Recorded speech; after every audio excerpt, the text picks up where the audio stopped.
اجا اخوك عصام. وينها امك؟ فوق بأوضتها. يامو ها؟ طلعت من الانتبعها. جاي تفطر معنا ابن عمي؟ لا راجع على الدكان. لك يامو نعم يامو. بيقول لك ابي لا تروحي لبيت خالي ابو قاسم. هو هيك قال لك؟ ايه يامو. قل له امرك مالي رايحه. بدك شي يامو؟ قل له ما ينسى يجيبه معه. مين هو؟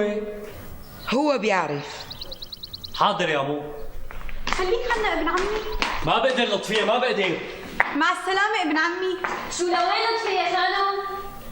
شرفي حطي ايدك معنا بشغل البيت. شوفي جميلة، أنا ما حدا بيأمرني بهذا البيت، أنا بعرف شغلي لحالي. وشو صار إذا ساعدتينا شوي؟ إيه إلك جمعتين ما مديتي إيدك على غرض بهالبيت. قلت لك أنا بعرف شغلي لحالي، فهمتي؟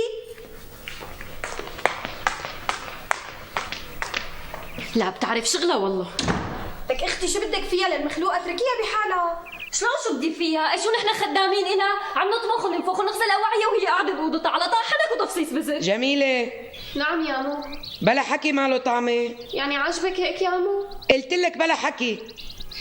حاضر. يلا كل وحده تروح تشوف شغلها.